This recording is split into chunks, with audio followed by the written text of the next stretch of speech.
The Fabulous 413 podcast is funded by the UMass 5 College Credit Union, dedicated to creating access to financial well-being for local people, businesses, and communities. Insured by NCUA, umass5.coop. Welcome to the Fabulous 413. I'm Klee Smith. And I'm Monty Belmonte. Later in the show, we get all the sound effects that we can handle as we talk to folks from the Valley Players and Wayfinders about their upcoming performance of It's a Wonderful Life at the Blue Heron in Sunderland. And get to hear firsthand some of the Foley that'll be involved in the show, because they brought theirs into our studio with all of this toy, their Foley artist with all of his toys and his tools, and it was amazing. But first, we'll head to Chicopee to meet the latest generations growing way more than just produce on the 250 acres of a 117-year-old family farm. Time for another Local Hero Spotlight with Jennifer Kaur, the executive director of CISA. And not the new director of CISA. Yes, she is officially, the torch has been passed from Phil Corman to Jennifer Kaur. So no longer will we refer to her as the new executive director. But we're at McKinstry Farms in Chicopee, which is this gorgeous farm store, like a mini grocery store and farm stand. But we're following Warren McKinstry into the greenhouses. Hey, Warren. How's it going? Pretty good. How long has this farm been here in Chicopee? Well, we've been in Chicopee since 1908. We've been farming for. Wow, so. that's amazing. We used to be on McKinstry Ave in Chicopee, and now we moved into Montgomery Street. They can't rename this street McKinstry? I don't think so. I think that would take a lot longer Yeah. to do. And so that's a huge, long legacy family farm to stay in the McKinstry family as well. And you are part of the next generation looking to take over the operations. Yes, me and my brother together. That's the plan. Now we're entering the greenhouse, which is environmentally so much more up my alley than the cold of December. And it smells great in here. Yeah. Thank you. Yes, it's our first year growing with the greenhouse in the winter, and it seems to be going so far pretty good. So. Oh, wow. Yeah. So this is a brand new greenhouse? Brand new, yes. We got a grant for it, and then we built it in the spring, and then had it ready for our bedding plants in the spring. And now we're getting going with the vegetables. So. Where'd the grant come from? Ask my brother that one. Okay. He's the one that applied for it, filled it out. The greenhouse came at the same time as the change to your parking lot, yes? Yes, it did. That's correct. We had a lot of construction going on this year. And we learned from Nicole McKinstry, who's just walked into the greenhouse, that the parking lot expansion had to do a little bit with the Air Force Base that's right by where you are right now. That is correct, because we have a railroad truck that ran through our field. It has been abandoned, but yes, there was a little bit of a problem with that, and we worked through that with the city and the Air Force Base, so it all worked out well. Do you ever get the Air Force to just like when you need to irrigate or fertilize, just do like a flyover? We've asked. They just look at me a little strange. So is this your son over here that's... No, let me find him. Where's Will and Warren? Just left. I think he went to go find you guys. Oh, yeah. How many square feet is this? Do you know, Nicole? The greenhouse? Oh, it's, I think it's, how much is it, Jordan? Half an acre. How much has having this greenhouse, even this year, changed how you do farming? Because I remember, I come here because this is one of the local markets right behind my house. And it's going to change what you offer in the winter quite a bit. Like, how has it changed your growing patterns for the winter? It actually, it's working out really well. I mean, we're just really starting to harvest our produce now from here. It is new, and the boys have been, you can see, working really hard on getting this up and going. It's great because it's, nice to have fresh stuff still even in the wintertime. We grow a lot of stuff in the summer and have some stuff in storage, a lot of our root vegetables that we do sell throughout the wintertime. But this is actually really literally fresh picked and grown here by Will. And Will has just entered the greenhouse, wearing the green CISA hat. We're hat twinsies Well today. representing, Yeah. well CISA, excellent merch this year. Great. Jennifer Kaur. Will, thanks for having us in this brand new greenhouse. Yeah. We were talking about it was a grant-funded greenhouse. Where did that grant come from? It came from MDR. Mass Department of Agricultural Resources. And is that where the farm security infrastructure grants come from, Was it Jennifer? part of the FSIG or was it a different program? It was part of the FSIG, yes. Which is a huge program that farm after farm after farm we go to, we hear little bits and pieces about how this brand new thing was funded by an FSIG, or the Farm Security Infrastructure. Absolutely. And it's one of those things where when you spend a lot of time, as we do now, visiting farms, checking things out, you see that these impacts over the whole ecosystem of farms. It's pretty great. So look at this. We're very grateful. So what are you excited about growing here in this first season in this giant acre greenhouse at McKinstry Farms in Chicopee? So right now we're harvesting some lettuce. We got hydroponic basil growing. Let us in, it's cold outside. It Yeah. is though. There's a couple red cherry tomatoes we're just starting to pick, and then we got some beefsteak tomatoes, peppers, red pepper, bell peppers coming, and then seedless mini cucumbers and English long green cucumbers. So Will, you're Mr. Greenhouse, right? Yeah. And- Mr. Field. And Mr. Field, Yes. Production guy. production guy. Great. And then so Warren, you're Mr. Farm Store? Yes, that is correct. Yeah. How do you oversee your children in this endeavor, Nicole? Well, I like to think that I try to oversee them, but I think now it's at a point they secretively try to oversee me. Or overthrow you? Or that could be too. No, but there is a plan to kind of to transition into the next generation. Yeah. Absolutely, the boys actually have come on board with the business, and they are slowly have percent ownership in the business. So it's really great, and it's really great to see them take it to really a whole new level than what Bill and I have done. Before you had this greenhouse online, were you buying in fresh produce in the winter? Because here we are in the season where the cucumbers and tomatoes are pretty hard to come by. Yeah, we were buying it in, but we just actually started going year-round with our new farm store that we built in 2021. So year-round is kind of new for us. Yeah. And with that being said, I mean, Will, he's in the field constantly this summer. This had a deadline that was due, I think, was it July, Will? Or August, that you had to have this completed and up. Yeah, and then came at a really bad time. It's the middle of him planting and harvesting, but it amazes me he made it happen, and he has stuff grown in this as well. I'm just not sure how he does it all, but he did. How has what you need at the farm store informed what you're growing here in the greenhouse? The farm store makes us need a variety, right? From a production standpoint, yes, it would be much easier if we just had one crop in here that I had to worry about. But we're growing a wide variety of lettuces. We have butterhead, we have red leaf, green leaf, we have the multi-leaves that we're cutting for salad mixes and spring mixes, herbs. So the farm store makes us have a variety, but diversifying can also be a good thing. So if there's ever a problem, we have something else that we can fall back on. So McKinstry has this new giant acre greenhouse that's just online. Half acre. Aha, corrected. This first year is the first year of operation. Farming in the fields, how much are you farming? We're farming about 250 acres. So that's massive. Yeah. And tell him we're all over where we're at. And Will's always looking for land to buy, so just keep If you're that in mind. listening and want to sell to a farm, yeah. Keep it in farming. Yeah, because it's not contiguous. It's really hard to find contiguous farmland in Massachusetts in particular, I guess. But yeah. Yeah, so Chicopee, actually, we have the least amount of farmland where our store is, but it's the city. So most of our fields are in Hadley and Granby, and then we rent some fields in Amherst and Belchertown. It's very hard to manage, especially moving equipment and stuff, too. Yeah, and I can relate to that because it hurts my pocketbook when he says, he has to move this tractor from here and this equipment over there. It would be nice if we had all these pieces could stay here, but I mean, it's a challenge that it's been an ongoing challenge as the boys have been growing and getting busier. It's actually, there's a lot of costs that go into that with labor and fuel, and sometimes people don't recognize that, but in order for Will to grow as much stuff as he does grow, I mean, this is what it takes. You're growing in about half of this greenhouse right now. Is that to get more accustomed to having it as part of your growing cycle? Currently, half of this greenhouse is set up for hydroponics, so we just wanted to get our feet wet. Or not get your feet wet, I guess, because hydroponics are up on a table. Yeah.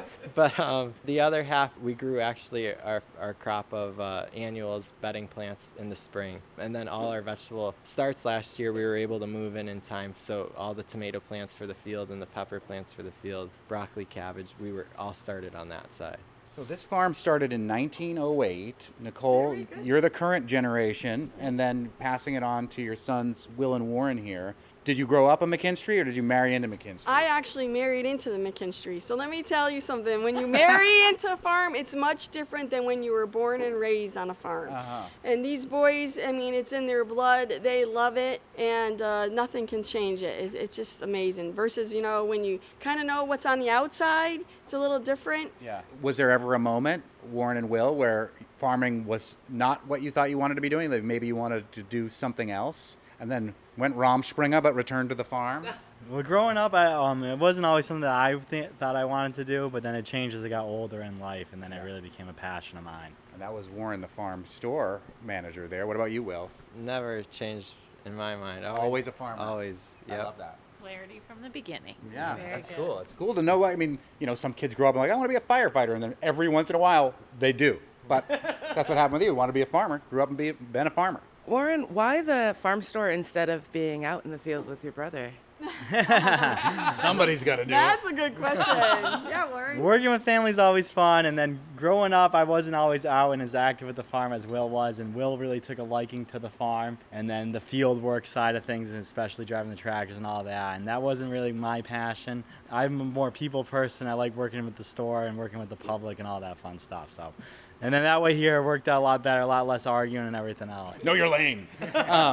So we're in the greenhouse lane of McKinstry Farm, but there's all sorts of other stuff going on too, and it is the holiday season, and I saw you guys got a lot of other stuff going on that may be more typical for farm stands that don't have a half-acre greenhouse growing. Should we go wander around a little bit, Nicole? Sure, absolutely. Will, I don't know if you want to take them start through the packing shed and go that way, and then show them what you do and harvest over there, and then Warren can take you into the store. Cool. All right, let's go. Leaving the tropical climes of the greenhouse, sadly, back to New England. Ironically, Will loved this since he was a little kid, and we never forced either boys into it. But I'll never forget the day when Will was in diapers and he wanted to go to the Hadley farm, and I said to him, "Oh, you can't go to the Hadley farm with your grandpa and your dad yet, because I said you're not potty trained yet." Well, what do you know?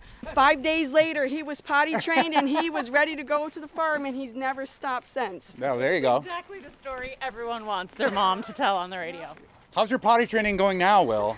No, I'm just kidding. So we have several barns here and packing shed here on the farm, you can see. The first one, Will is going to take you into, we call the new barn. It really isn't a new barn, but Well, you've been around since 1908. Yeah, Lots of things that are old are new. It's the newest barn, and he'll show you in here how much butternut that he grows and stores in here, and then he packs and peels it with his team all winter long, sells it all over the place. How much of your product is sold in the store versus distributed out wholesale? I'd say it's about 50%. Nicole answered 50-50, but we're trying to walk into the barn. You have a lot of keys on that keychain. Yeah, there's so much butternut here. Towers of butternut. They got rid of a lot of it through Thanksgiving, which Will was really grateful for. So Yeah. Process it, and then we also ship out whole butternut up until Easter in Wow. April. And so this isn't very climate controlled in here. It's just a barn, right? So Well, we have heaters, so we have to keep it at like 55 degrees. so if it gets too cold, it'll go bad. But if it gets too warm, same thing. Yes. Yeah, so If it gets too warm, it'll dry out. So when you cut into it, it's a little stringy. So we try to keep it right at that 55-degree mark. perfect. All the way through Easter. That's really incredible. Yeah. And how much of this will you process? You said you do peel and Yeah, process so them? like we have different types of squash. So like this is a smaller. This is like Will is climbing the pallets of smaller, squash. Perfect size for the grocery store. So and then we have like this line. It's climbing again. I call him Spider-Man, but we'll call him Squash Man for our purposes. Bigger. Oh yeah. So yeah, the big ones we peel and process, and then the small ones we ship whole. he's very particular about where his product goes, but he does sell it all over. I mean, from grocery stores to other farm stands to, he has big dreams, and he'd love to do something down by the Cape someday. Yeah. And sell Me there. too, but not farm. Mostly sit on the beach and drink. This squash is like 8 pounds. That's not. That's not a big one either. Maybe you should get Monty a real big one. Oh, I've also got a squash. I can't be the only one without a phallus walking around. Whoa! Oh, yeah, these are some big squashes. I got one. You want a bigger one? It's not the size of your squash, it's how you use it that counts. That's the size of a baby. Aww. My baby. Give me relief, squash all beef. Don't let these arguments Where did you? KRS-One, squash the beef. That's true. That's true. Okay. More with Warren Will and Nicole McKinstry and CISA's Jennifer Kaur at McKinstry Farms in Chicopee as we hear a bit more about the history of the farm itself and see how their produce is getting to the greater community through their farm store and more. Plus, a feel-good tale about community that'll help build even more community as we talk with folks from the Valley Players production of It's a Wonderful Life and to the organization they'll be raising funds for, Wayfinders. You're listening to the Fabulous 413 on 88.5 NEPM. The Fabulous 413 podcast is funded by Hashi Pottery in 50 Arrow Gallery at Eastworks. Japanese-inspired ceramics and textiles where every piece is handmade in the Pioneer Valley for home, ritual, or someone dear. HashiPottery.com. The Fabulous 413 podcast is funded by Eastside Grill, celebrating 40 years in downtown Northampton, serving steaks, seafood, and American cuisine to the Pioneer Valley and beyond. Open Wednesday through Monday, eastsidegrill.com. All right, back out of this barn at McKinstry Farm in Chicopee with Will and Warren and Nicole McKinstry, this farm that's existed since 1908, and Jennifer Kaur from CISA, the local hero, folks. Now we're going into the cabbage barn. You got a third hand? Is this the stuff that you're just bringing in right now still? Yeah. Great. Woo! Beautiful. That's like a Cabbage Patch Kid cabbage. It's like the perfect cabbage. You all want one? I'll take one. Thank I you. don't know if we got enough to spare or not. Well, the new CISA farmer merch says, CISA local hero, farmers feed everyone. So very literally happening right now. Yes, it is. You show up with a microphone, people start handing you food. Yeah, that's right. Is that how that works? Where you guys roll? When did you move to Montgomery Street from McKinstry? Oh, that was like 1938. There was a big flood down there with the river, and that was before all the riverbanks were formed. And after the third time the farm got flooded out, our ancestors said, you know what, enough of this. We need to find a safe place. And they found this on Montgomery Street on top of the hill. It used to be a horse farm, which now became a vegetable farm and still has been ever since. Really nice road frontage for your store. Perfect location for that. Thank you. Before we were just a little seasonal store. This was our little store here. It's when the boys came on board, the little seasonal store was knocked down, and this is what they created. It's a big store. Now we're looking in the back of a truck. What do we got in here? What goodies you got from here, Will? Oh, giant carrots. Take 'em. Beautiful, dirty carrots. I love it. These are going to get washed and they go sell in our store and then they go to Boston and all over. Do you distribute directly or do you use another distributor? We do it all directly, yeah. Yeah, Will's got a special right now on 5-pound carrots going out. So, and they're hard to keep on the shelf. People love it. Yeah. He just harvested it. I don't know how he did it. It's freezing out there, but he's doing it. He knows everything. He knows the day it was picked. It's all controlled. I don't know how. I couldn't keep up with him. And then are they processing stuff in this one over here? They're just packing This is our packing shed. Oh yeah. Cutting up turnips? Yep. Yeah.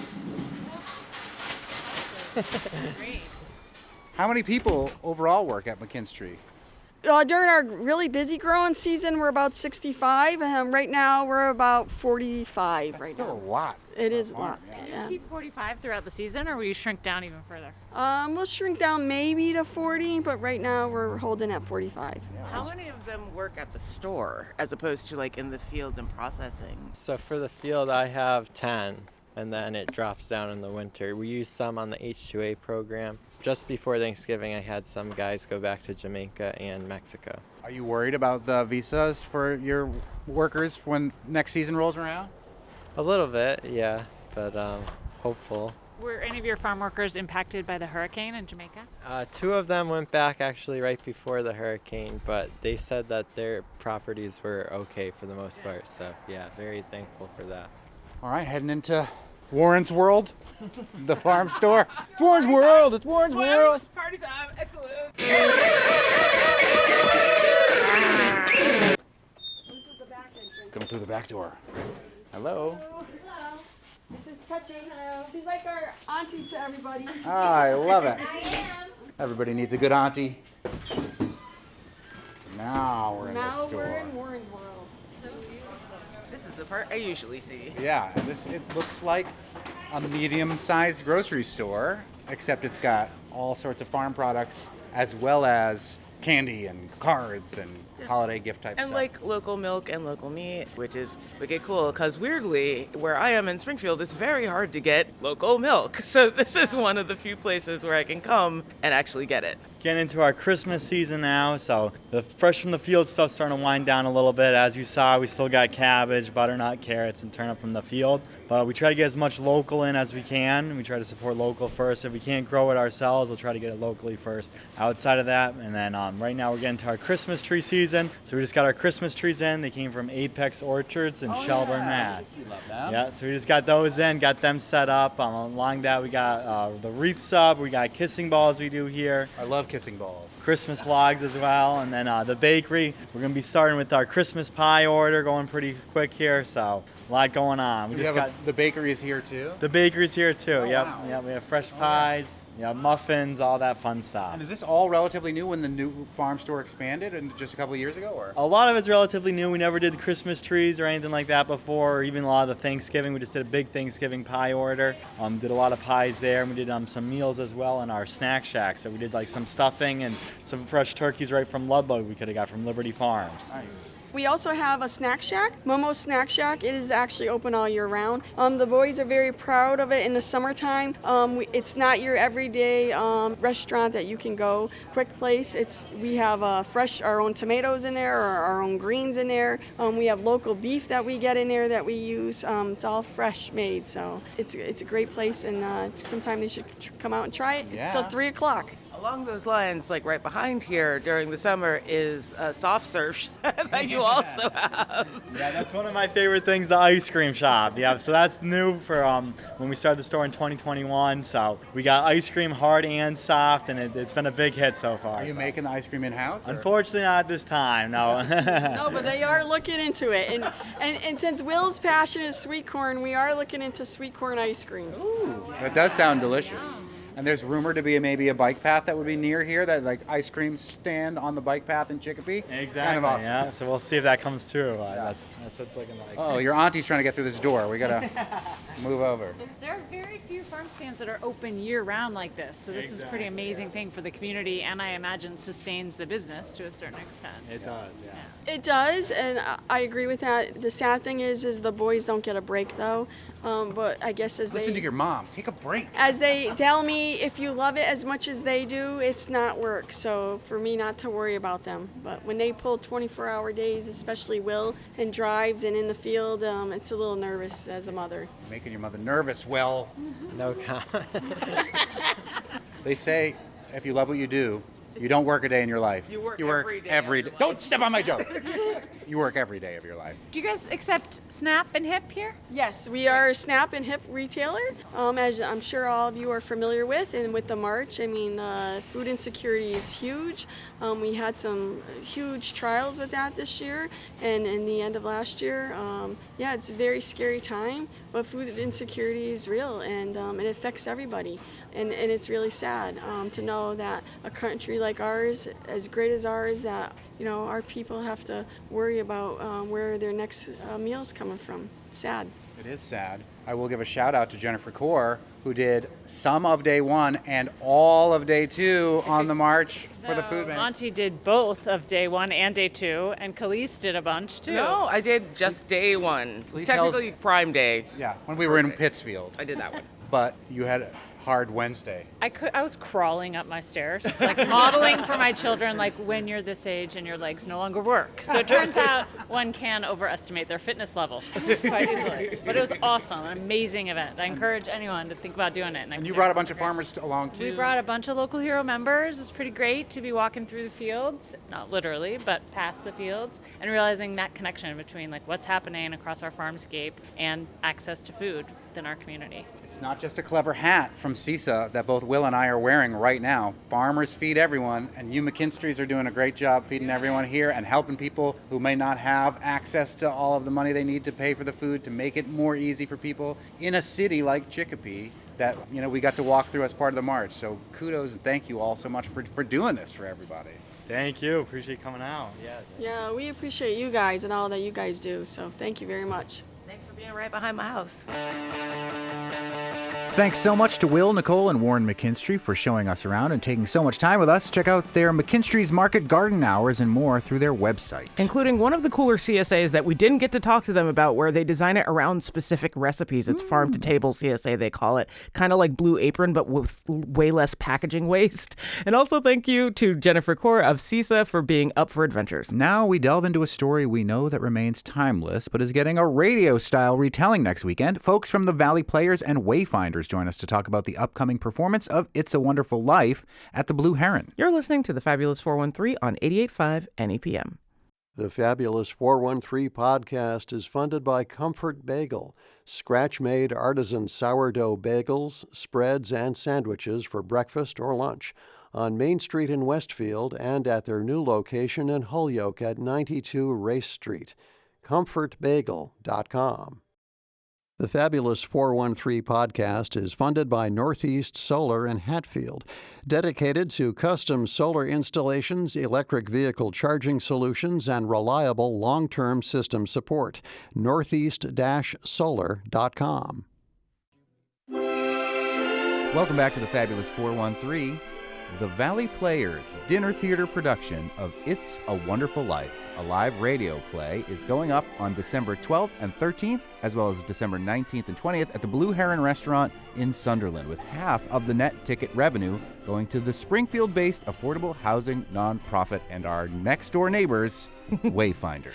Valley Players is an all-volunteer nonprofit organization dedicated to enriching the quality of life in the Connecticut River Valley region of Massachusetts by producing nimble, meaningful, and accessible community theater. Valley Players' mission is to make community theater that helps build community, which is why a portion of that sales goes to other nonprofits in the Valley. And with us to talk about the play, the production, and play us some Foley are some of the Valley Players, at least themselves: President Matteo Pangallo, Director Chris Roman, sound effect artist Chip Roughton, and John Bidwell from Wayfinders. Thank you all for joining us. I actually had to move myself physically into another studio because there are so many of you and so many toys in the studio. This is the coolest. There are so many things to make the sounds that you hear in radio plays, and I love that so much. Yeah, so there's Chip.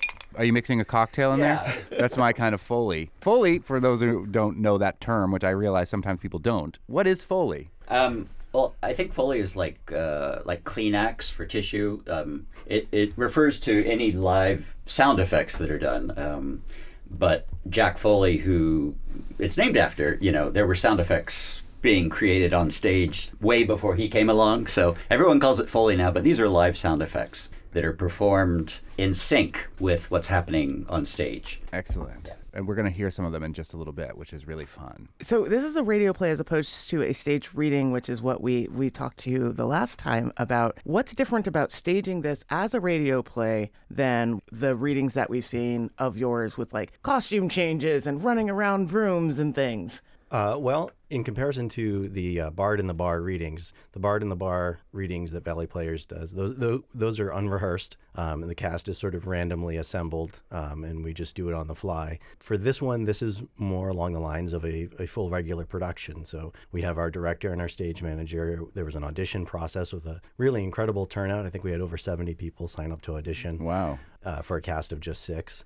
And they're going through a full rehearsal process. We've got costumes. They will be script in hand because the actors are playing the parts of late 1940s radio actors who have gathered together in a radio studio to do a broadcast version of It's a Wonderful Life. Who's George Bailey? I'll let the director of the show talk Chris a bit about Roman. it.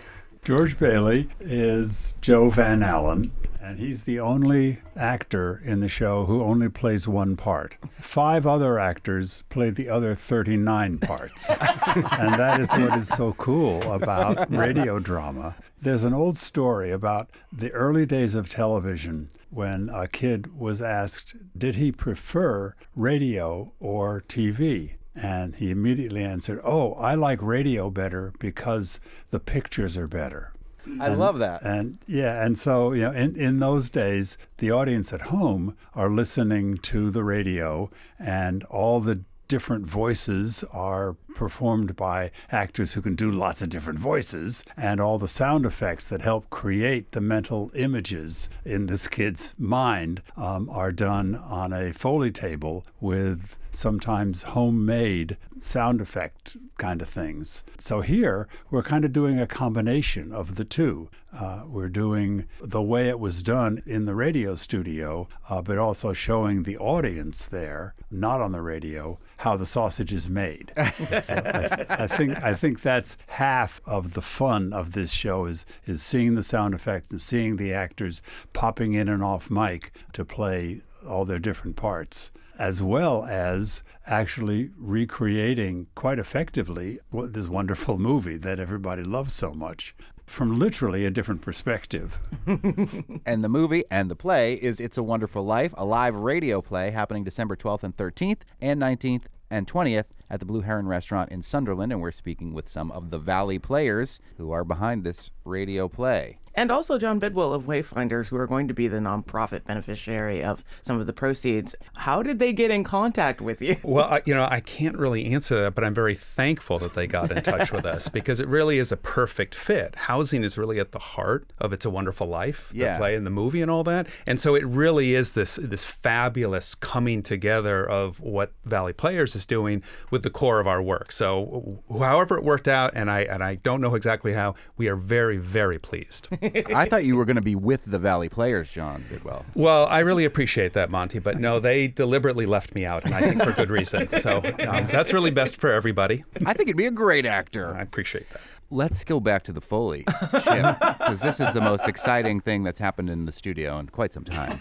Run us through some of your toys. Yeah. I just want to say first, there are two kinds of Foley that I think of. One are the Foley that is using the thing that makes the sound to make the sound. Okay. So like, this is a siren, the police siren. That's an actual hand crank siren. And that's cool, but what's really cool is when you get into making sounds with things that don't typically you think of making sound. Like for instance now, this would be walking in the snow. I hope it can be heard. Oh yes.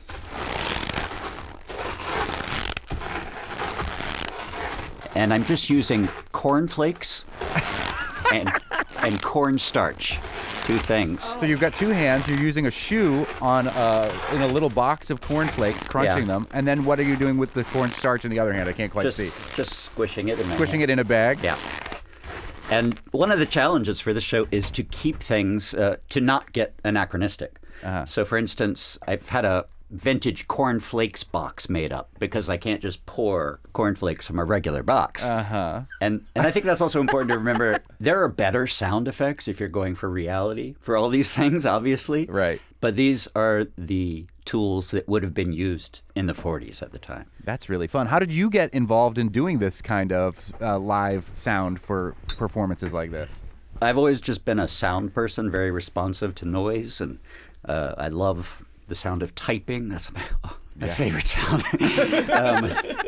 My wife types, and that's nice. There's a whole concerto with typewriters, and it's wonderful. Yeah, exactly. And speaking of which, I'm going to move on to this is a wind machine. It's also called an ealophone. I've never actually heard it pronounced. I've only seen it written, ealophone, something like that. And it started as an orchestral instrument because back in the 18th or 17th century, depending on who you believe, composers wrote some pieces that required a wind sound. And there have been a dozen or more composers who have done that over the past 100 years, hundreds of years. And so they had this machine created. You hearing that? Yes. And it's just a drum with some slats on the side and spaces between the slats, and a piece of canvas, or sometimes linen was used, draping it. And when you roll it, the canvas interacts with the slats, and that's the sound you get. And that's the kind of thing that they would have used in the 40s. I always think of the Superman radio show. Oh, yeah. It sounds like Superman. So what else can I show you? Sometimes when you're out in the snow, you have to be really careful, obviously, where you walk. You never know when you might step on ice, or worse, in a pond. And Wow! So that was ice breaking, cracking under your feet. Do you have the sound of someone drowning? We do, but I didn't want to bring the thing in for that. Yeah. How did you make the ice crack for those who can't see you like we can? That is just a bamboo rod that I pre-split and pulled apart with my hands. And I've seen film footage of Foley artists doing the same thing, but with like sides of trees and pulling off huge chunks of wood. So it's appropriate for the time.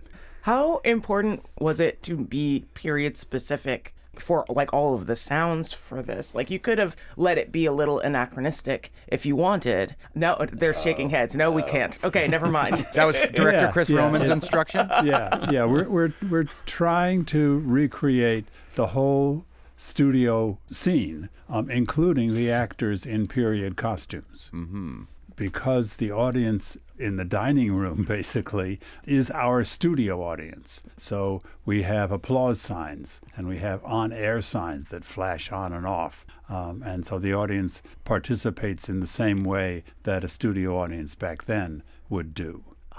Did It's a Wonderful Life ever have a life as a radio play, or was it really just a movie? Yeah, I just recently found out from Chip, in fact. Well, I knew that it was fairly common for movies to have radio versions the same year that they were out. And there is actually a 1-hour radio version that James Stewart and Donna Reed, oh, wow, the two stars of the movie, did on CBS Radio.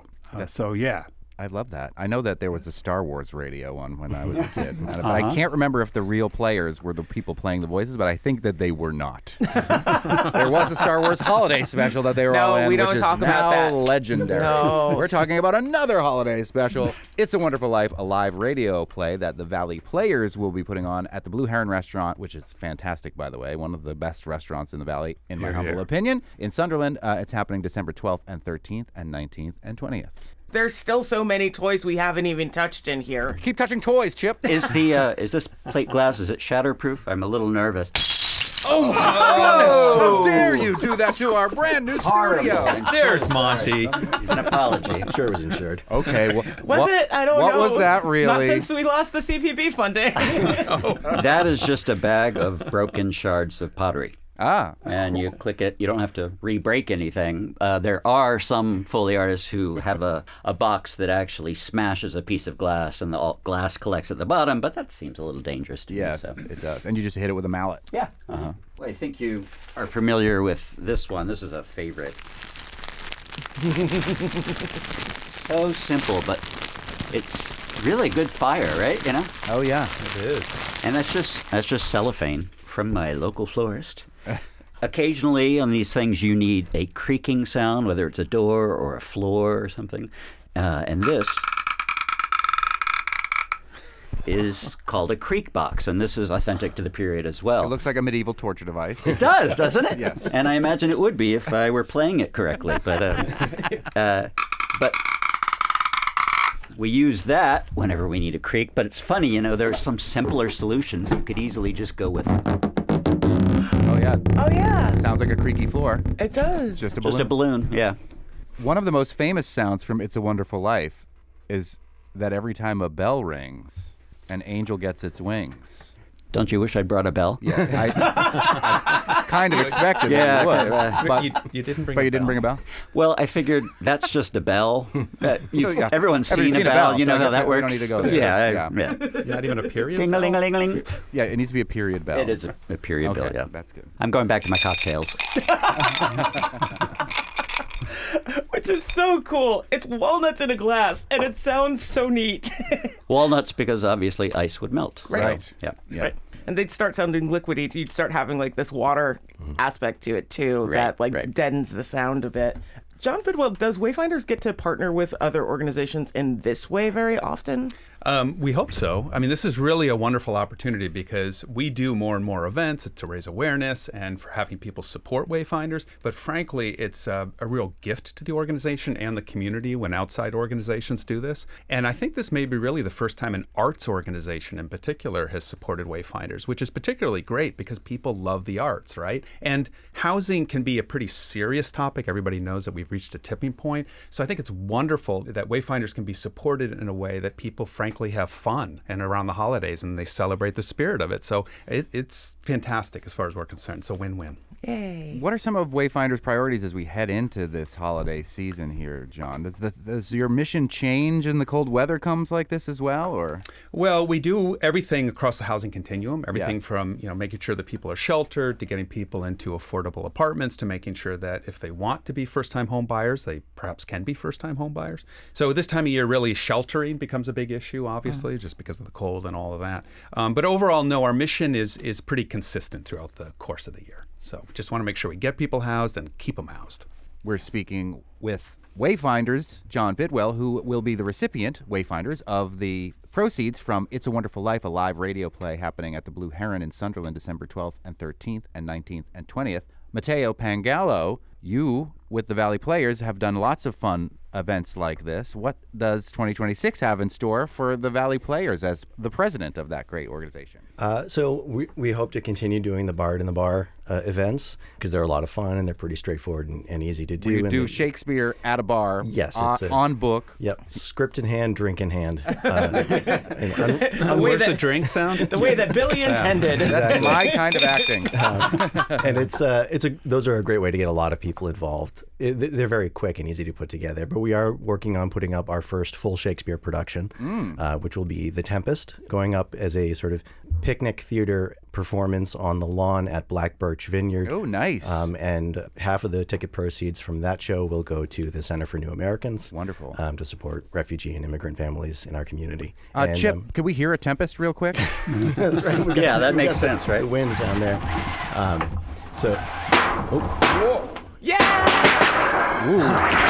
With the thunder and everything. I'm sorry, I didn't mean to interrupt you with that Tempest, Matteo. So as with all Valley Players shows, auditions for The Tempest are open auditions. Anyone can come try out. Those will be in February, and the show goes up in June. And then we're putting together plans for a fall show as well. That's still sort of in the works. But the productions are all volunteer-based, so we do rely on people coming out for the auditions, for making donations, becoming business sponsors, or just stepping up to help with production-related stuff. They can find all that information at valleyplayers.org. You're not the only company that is doing It's a Wonderful Life in the area right now. I've seen quite a few of them. What about this show do you think is resonating so heavily amongst us right now that it's being put on its feet in many places? In many ways, this play is appealing to actors because they don't have to be off book. Yeah. Aside from poor Chip and other sound effects artists, it's a fairly straightforward technical production to stage. But I think more than that, it's a play, and this is one of the reasons why I wanted to do it with Valley Players. It's a play that really is, it's about housing, yes. It's about Christmas, yes. But it's also more than that. It's about how community works better when community comes together to support people and to support people in need. And I feel like right now we are particularly desperate to embrace that kind of a message. And so I think a lot of theater companies in the community around the country are turning to the play for that reason in particular. And it resonates with Valley Players' mission to put together plays that use community theater to help build community, because it's a play that really is about community working together. Matteo Pangallo, the president of Valley Players. We've also been joined by director of this production of It's a Wonderful Life, a live radio play happening December 12th and 13th and 19th and 20th at the Blue Heron. The director is Chris Roman. The sound effects artist, Chip Roughton, who has really made my day playing with all these toys here, and John Bidwell of Wayfinders, our next door neighbors here who deal with housing week in and week out, who will be the recipient of this benefit performance from the Valley Players. Thank you all so much for joining us. Thank you. Can you smash another glass before we go? Let's do that. That's my favorite. It's dusty too. It's crazy. I actually super love the cornstarch because from cooking I know what that feels like. Doesn't so it I feel can just amazing? Sound you can feel. Yeah. Cornstarch is the secret to not chafing on the March for the Food Bank, by the way. Pro tip. Don't make the sound now. See, that's the sound of me not chafing on the March for the Food Bank. Just use talcum powder like everybody else. It works better. No, it's all cornstarch all the time. The Valley Players production of It's a Wonderful Life is nearly sold out, but they just released a handful of extra tickets, so if you're so inclined, you can check out their webpage to grab one of the last tickets to these performances on December 12th, 13th, 19th, and 20th. And you can always find more info about what Wayfinders does on their website or by checking out some of our previous conversations with them in our podcast archives. On the next Fabulous 413, bluegrass legend and proverbial secret banjo sauce to many beloved albums and ensembles, Tony Trischka joins us for a little live music Wednesday before you can see him yourself at the Iron Horse on December 3rd. And more songs of a holiday bent when we hear a taste of what the Franklin County Community Chorus will bring to their holiday concert this Sunday. Plus our weekly venture into the mysteries and ponderances of the English language with word nerd Emily Brewster. I'm Monty Belmonte. I'm Khalees Smith. We'll talk to you tomorrow on the Fabulous 413.